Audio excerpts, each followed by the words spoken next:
जय हिंद दोस्तों, स्वागत है आप सभी का अपने YouTube चैनल बिहार शिक्षा प्लेटफॉर्म। इस वीडियो में हम बात करने वाले हैं बिहार शिक्षक भर्ती यानी कि TRE 3.0 के बारे में। इस वीडियो में जानकारी देने वाले हैं अभ्यर्थियों की ट्रेनिंग और स्कूल आवंटन से लेकर TRE 3 अभ्यर्थियों का फिर से काउंसलिंग पर बात करेंगे।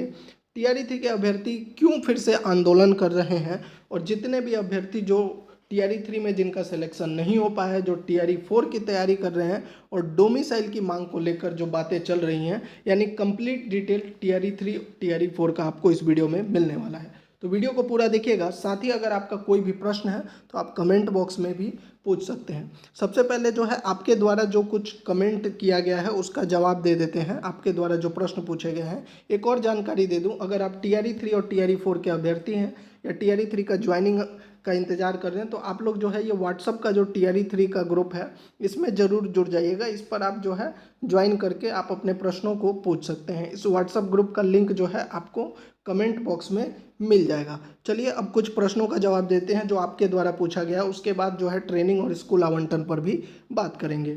अभ्यर्थी ने कमेंट किया है कि सर मेरा TGT PGT दोनों का काउंसलिंग 20 को था, अलग अलग डिस्ट्रिक्ट में, पर किसी में भी काउंसलिंग नहीं हुआ। सर री काउंसलिंग के बाद भी कितने लोगों का काउंसलिंग नहीं हुआ?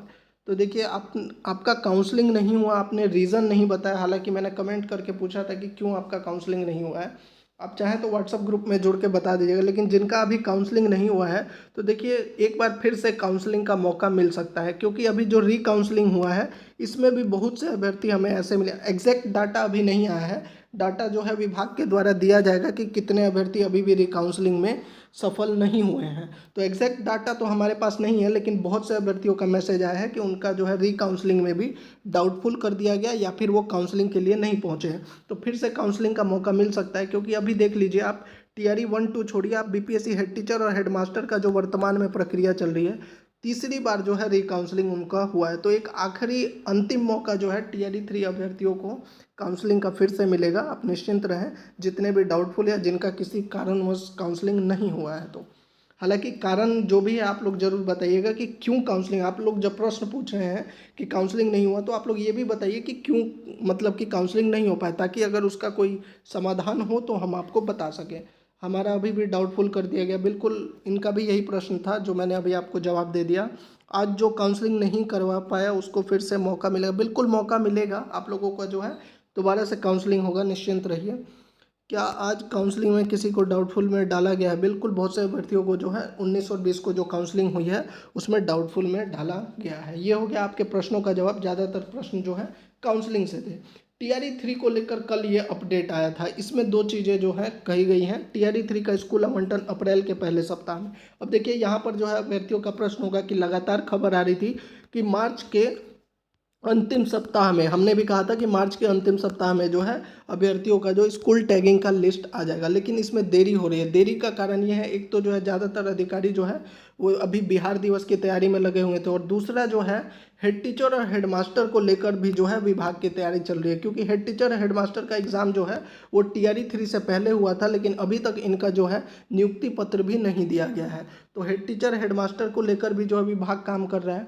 और जो स्कूल आवंटन का जो सबसे बड़ा समस्या ये है कि विभाग को अभी ये देखना है कि पहले ज्वाइनिंग कराना है या ट्रेनिंग। क्योंकि देखिए अगर आपने फाइनल स्कूल अलॉटमेंट अभी दे दिया बिना ट्रेनिंग के, तो फिर यहाँ पर जो है BRC और डाइट पे जो ट्रेनिंग होनी है इसका भी लिस्ट अभी बनाना है, इसमें दिक्कत आ सकती है। और चूंकि देखिए संख्या जो है लगभग TRE 3 अभ्यर्थियों का रिकाउंसलिंग को लेकर लगभग 60,000 अभ्यर्थी ऐसे हैं जो रिकाउंसलिंग और पहले जो काउंसलिंग हुई थी उसमें सफल हुए हैं। अब 60,000 अभ्यर्थियों की एक साथ डाइट इंडक्शन ट्रेनिंग कराना संभव नहीं है। तो इसलिए यह भी लिस्ट तैयार किया जा रहा है कि कुछ अभ्यर्थियों को जो है BRC में टैग करके जो है स्कूल टैगिंग में, और कुछ लोगों को जो है डाइट पे ट्रेनिंग के लिए भेजा जाएगा। और फेज वाइज जैसे ही डाइट से जो भी वैकेंसी खाली होगा, एक बार ट्रेनिंग हो जाएगा तब दूसरे अभ्यर्थियों को भेजा जाएगा। तो ये फेज वाइज ट्रेनिंग करवाना है, इसलिए भी डिले हो रहा है। अप्रैल में ही TRE 3 की ज्वाइनिंग के बाद ट्रेनिंग की तैयारी। फिर से इसमें यही कहा गया कि ज्वाइनिंग, लेकिन स्पष्ट चीज़ ये नहीं कहा गया कि क्या ये ज्वाइनिंग जो है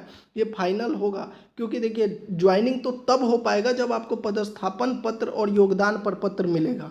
योगदान प्रपत्र और पदस्थापन पत्र मिलने के बाद ही आपका फाइनल ज्वाइनिंग होगा, और तब ही आपका जो है विद्यालय में जो है आपका मतलब कि योगदान करने के बाद आपका सैलरी शुरू होगा। हालांकि अभी भी यही है कि आपका जो है अप्रैल में जो है ये सारी प्रक्रिया पूरी कर दी जाएगी, यानी फर्स्ट वीक ऑफ अप्रैल तक जो है आपका स्कूल आवंटन और ट्रेनिंग की प्रक्रिया शुरू हो जाएगी। ये अभ्यर्थियों को ट्रेनिंग और स्कूल आवंटन से संबंधित जानकारी थी। अब बात कर लेते हैं इसमें जो एक और दो चीज़ों पे हमने बात कर लिया, रिकाउंसलिंग और ट्रेनिंग स्कूल आवंटन। अब बात कर लेते हैं कुछ अभ्यर्थी जो हैं लगातार टीआरई 3 के अभ्यर्थी जो आंदोलन कर रहे हैं। आंदोलन की मुख्य वजह है कि अभी विधानसभा में जो है शिक्षा मंत्री के द्वारा कहा गया कि हम पूरक रिजल्ट नहीं देंगे, सप्लीमेंट्री रिजल्ट। जबकि आपको पता है कि बहुत से लगभग 87,000 वैकेंसी थी, सिर्फ 65,000 रिजल्ट आया और बहुत से अभ्यर्थियों का मल्टीपल रिजल्ट है। काउंसलिंग में भी लगभग 5 से 10,000 अभ्यर्थी ऐसे हैं जिनका मल्टीपल रिजल्ट है, वो एक जगह ज्वाइन करेंगे। अब जो है जो सीटें खाली रह जा रही हैं उस पर अभ्यर्थी मांग कर रहे हैं कि जिन अभ्यर्थियों का एज डेट ऑफ बर्थ की वजह से रह गया या 1 या 2 अंक से रह गया है उन सीटों पर पूरक रिजल्ट यानी सप्लीमेंट्री रिजल्ट दिया जाए। लेकिन जो है शिक्षा मंत्री ने विधानसभा में क्लियरली मना कर दिया। हालांकि पहले ये खबर आ रही थी कि सप्लीमेंट्री रिजल्ट दिया जा सकता है, लेकिन अब जो है इसको जो है खारिज कर दिया गया है शिक्षा मंत्री के द्वारा। इसीलिए जो है गर्दनी बाग में टीआरई 3 के अभ्यर्थी जो है फिर से आंदोलन करने पहुंचे और उन पर फिर से जो है लाठी चार्ज किया गया। बिहार में एक ट्रेंड सेट कर दिया गया है कि जैसे ही अभ्यर्थी, चाहे बीपीएससी के अभ्यर्थी हो या टीआरई 3 के अभ्यर्थी हो या जो अभी पुलिस की भर्ती आई थी उसको लेकर अभ्यर्थी हो, हर जगह जो है पुलिस का एक ही कार्रवाई रहता है, तुरंत लाठी चार्ज कर देना। और यहाँ पर भी जो है यही हुआ है कि जो अभ्यर्थी टीआरई 3 के सप्लीमेंट्री रिजल्ट की बात कर रहे थे उन पर जो है एक बार फिर से लाठी चार्ज किया गया है। अब बात करते हैं जो टीआरई 4 की तैयारी कर रहे हैं। देखिए टीआरई 4 की जितने भी अभ्यर्थी तैयारी कर रहे हैं बिल्कुल आप कीजिए, क्योंकि टीआरई 4 में भी जो है अच्छी खासी वैकेंसी आपको देखने को मिलेगी। 80,000 से लेकर 1 लाख के आसपास जो है आपको वैकेंसी मिल सकती है। यहाँ पर जो सबसे इम्पोर्टेंट है कि क्या डोमिसाइल लागू होगा। बिल्कुल इस बार जो है डोमिसाइल लागू होने की अच्छे चांसेस हैं। कारण ये है कि एक तो लगातार बिहार के अभ्यर्थी मांग कर रहे हैं और दूसरा जो है बिहार में इस साल चुनाव है। कोई भी पार्टी नहीं चाहेगी कि यहाँ के युवाओं को जो है निराश कर कर चुनाव में जाएं, और इसको लेकर देखिए विधानसभा में मांग किया गया है। और यहाँ पर देखिए कुंदन कुमार जो सदस्य बिहार विधानसभा बेगूसराय के हैं, इन्होंने जो है सचिव बिहार विधानसभा में यह प्रश्न शून्यकाल में उठाया कि मैं बिहार विधानसभा की प्रक्रिया तथा कार्य संचालन नियमावली के नियम 23 क के अंतर्गत निम्न विषय पर शून्यकाल की सूचना देता हूँ। बिहार राज्य में बिहार लोक सेवा आयोग द्वारा आयोजित शिक्षक भर्ती परीक्षा में डोमिसाइल नीति लागू करने हेतु मैं सरकार से मांग करता हूं। और सिर्फ यही नहीं, लगातार जो है डोमिसाइल की मांग की जा रही है कि बिहार के अभ्यर्थियों को जो है यहां पर लाभ दिया जाना चाहिए। अन्य राज्य के अभ्यर्थियों को 5 से 10% सीटों पर ही जो है मौका मिलना चाहिए, बिहार के अभ्यर्थियों को जो है लगभग 90% सीट पर मौका दिया जाना। और ये कहीं ना कहीं सही है, क्योंकि आप अलग राज्य में, अब बिहार से आसपास के भी राज्य में देख लीजिए, जितने भी बिहार के आसपास हैं, बंगाल में देख लीजिए, वहाँ पे लोकल लैंग्वेज है। झारखंड में तो मुख्यमंत्री खुलेआम कहते हैं कि हम अन्य राज्य के लोगों को रोजगार नहीं देंगे। मध्य प्रदेश में भी खुलेआम कहा जा रहा है कि हम रोजगार नहीं देंगे अन्य राज्य के लोगों को। उत्तराखंड में लागू कर दिया गया, असम में कर दिया गया, उत्तर प्रदेश में 5 साल का रेजिडेंशियल मांगा जा रहा है, यानी इनडायरेक्टली हर जगह डोमिसाइल लगा हुआ है। तो फिर बिहार में क्यों नहीं? बिहार में भी ऐसा करना चाहिए, कम से कम 90% सीट पर जो है बिहार के अभ्यर्थियों को 10% सीट आप अन्य राज्य के अभ्यर्थियों को भी दीजिए, ताकि उनको भी एक मौका मिले। तो ये थी पूरी जानकारी। अगर अभी भी आपका कोई प्रश्न है तो फिर से मैं कह देता हूँ, आप लोग जो है टीआरई 3 का जो व्हाट्सअप ग्रुप है उसमें ज़रूर जुड़ जाएगा। वीडियो अच्छा लगा तो चैनल को जरूर सब्सक्राइब कर दीजिएगा। जय हिंद।